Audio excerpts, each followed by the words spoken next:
Panginoon doon na ginagamit pa ng Panginoon sa gawain. Then kami po ay may biyahe kagabi. Kahapon, kasalan po yun sa aking pinsan sa Alfonso, Cavite, Tagaytay. Medyo malayo lang. Kaya medyo masakit pa aking mga katawan. Pero ako nagpapasalamat doon sa nangyari kay Levi kay dati, yung kanyang operation. Ako yung nagpapasalamat sa mga tao, nag-pray. Talagang hindi ko makakalimutan yan hanggang ngayon. Kasi may mga natutuwa imagine na ando na kami, nakikita si Utoy. Yan na ba si Levi Kay? Pero hindi naman personal, hindi naman namin kilala.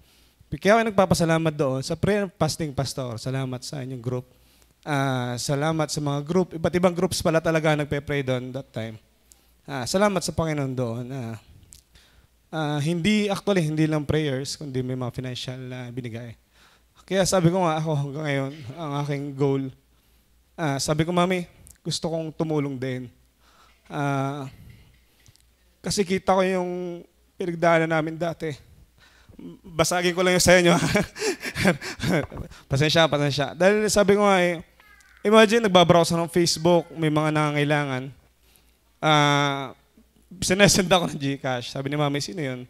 Actually, di ko kilala Pero dahil kailangan. Kinat ko din yung time na yon, pero mas pinili ko na dito sa loob ng church.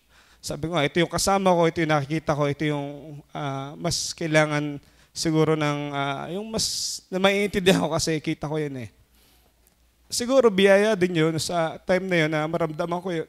Para siguro sa panahon ngayon, gamitin din ako ng Panginoon sa yung bagay. Alam niyo, hindi magaan kasi yung time na yun sa amin Pasensya kayo masaya kanina Ako lang ay natuwa lang ako hapon na iba't iba kasi talaga, iba't ibang churches, iba't ibang groups, hindi lang Baptist, Christian group, ang nagpe-pray na nadat nga ng balitang yon. At salamat. Pero syempre, una sa lahat, salamat sa Panginoon, salamat sa church na ito. Hanggang ngayon, imagine ilang taon na, 6 years, magsa-7 na. Tama ba? Sali at ako. Magsi 6 years na. So, salamat sa Panginoon na hanggang ngayon ako yearly, taon-taon, every time na ako papasalamat kasama sa prayer ko. Kasi nate-treasure ko talaga yun. At salamat doon. Kaya nga sabi ko, hindi kami perfect mag-asawa, pero ako nagsusumikap na magpatuloy sa Panginoon kasi kita ko yung ginawa ng Panginoon sa aming buhay. Sabi nga nag-uusap kami ni Mami, hindi tayo mayaman. Siguro nakikita nyo na may business, pero realidad, hindi kami, actually malaki pa ang support ni Pastor, malaki pa ang sahod ninyo dito sa mga kami support lang. As in, yung kung ano sahod yun lang yung pinagkakasya namin. So huwag nyo sasabihin na yaman ni brother, hindi. Ang mayaman siguro yung kambrasa, pero yung may-ari hindi. Pero sabi ko, salamat sa Panginoon na kami nag-uusap nga ni Mami, sabi nga, Daddy, tayo naman 0-0. As in talagang, imagine, nag-resign si Grace. Tapos lumabas, nag-resign pa ako. Imagine, wala naman talaga income. Magpapa-opera ka na ng 4 times na halos kalahating milyon na gastos.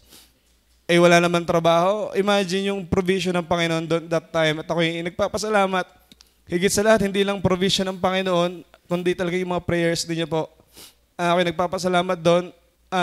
Sabi nga, Pastor, salamat sa mga prayer fasting. Sabi ko kay Mami kagabi, hindi pa ako nakapagpasalamat sa taga-prayer fasting group. Pero hindi nga, Pastor, kaya na po maalam magpaabot doon. Ako'y natutuwa.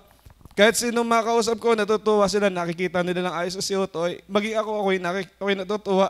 Kahit pag-ianggayan yan, sabi ko nga, salamat sa Panginoon na isunustain niya yung buhay ng bata. At may kilala din ako na, tulad nung kay Tintin na sinabi na, wala na, di ba? Wala na. So, sabi nga, blessing.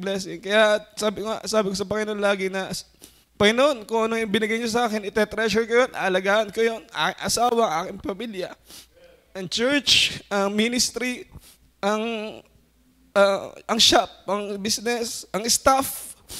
Alagaan ko ito kasi ibinigay niyo sa akin. Nalobo na. Ayun. So, salamat sa Panginoon. Salamat sa family. Salamat sa JBC family. Wala magbigay ng basahan din Yun. Nalobo na yun, nalobo. So, salamat. At yun nga palang last time na MRI ko, salamat na after nun. Hindi ko pala nakukuha yung result, pero bahala ng Panginoon kung ano man yun. Oh, brother, salamat, brother. Buti hindi basahan. Salamat sa JBC talaga, promise. At, yun, ang business, ako talaga tunay. Sabi ko nga, ang trabaho ng negosyo sa akin, pinapaluwagan ako. Hindi ko sinasabi kasing akin yan eh. Ang business kasi may sariling buhay yan.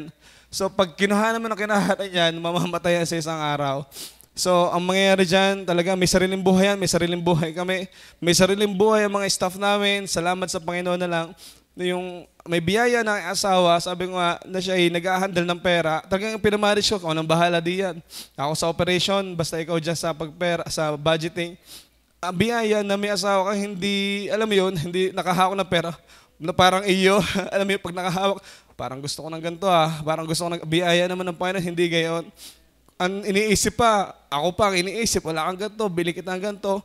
Pero pera naman, pera ko din yun. Pero hindi na yung pera yun. Pero salamat sa Panginoon, at least, hindi na ako nag-iisip para sa akin. Biyaya yun ng Panginoon. At, tama. So, salamat sa Panginoon na sabi ko, may asawa ako, may pamilya ako. Itong church, yung business namin, nakakapagbigay sa Panginoon. Ito din yung aking wala eh. Sabi ko, tama yung preaching na SD kanina. Wala, babalik mo lang sa Panginoon eh. Wala, yung pinagkatiwalaan ka, ibig sabihin, siguro sa sarili mo, kakatiwa-tiwala ba ako? Pero siguro sa paningin ng Panginoon, siguro nga, parang gayon. Pero ang realidad, ikaw ang in-church yan eh, ikaw ang pinagpala dyan sa bagay na yan. So, ibalik mo sa Panginoon yan. At biyaya, ako nagpapasalamat din sa mga staff ko, sila giver din, yun ang biyaya. Talagang sana, sabi ko nga, ang isa din nakikita ko na bakit pinagpapala yan, ay hindi lang sa aming mag-asawa, kundi sa mga employees din, sa mga staff din, at yan ang number one.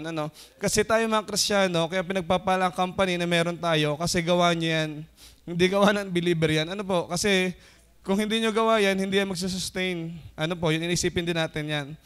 Then, salamat, sabi ko nga, sa family, kay Grace, kay Utoy, sa inyo at tatay na nakikinig sa mga online services natin, at kahit mga rewinds ay pinakikinggan nila at biyaya yun sa akin. Kasi sa way na yun ay natataniman sila. Lalo na po, kita naman natin ang sistema ngayon, lindol dito, lindol doon, bagyo dito, bagyo doon.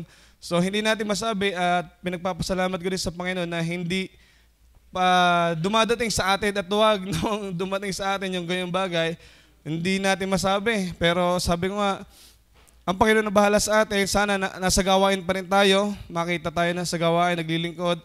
At isa pang Thanksgiving po ay sa Young is the Word Group. Salamat, sabi ko hindi perfect ang leader nyo. Siyempre, vice versa, hindi perfect members, pero tayo ay magkaisa sa gawain ng Panginoon. Tayo magtulungan, tayo minsan hindi nagkakaintindihan, pero may mga bagay tayong pinagkakaintindihan at doon tayo magsama-sama sa gawain ng Panginoon para lalo ang gawain ng Panginoon ay maboost. At kita naman natin ang mga efforts. Tulad nga kanina, 255, partida yun, wala pa akong ginagawa. so salamat sa Panginoon sa mga nagtatrabaho. Yun ang sinasabi ko eh. So, sabi ko kay Rina, dayaan mo na para medyo tumas. So, salamat sa Panginoon sa mga nagpapagal, sa mga manggagawa, sa mga individual na nagpapagal sa Panginoon. Hindi tayo perfect, kita ng Panginoon, hindi tayo perfect. Pero salamat sa Panginoon, sa kabila ng tayo hindi perfect, tayo ginagamit at pinagkakatiwalaan ng Panginoon. Salamat po.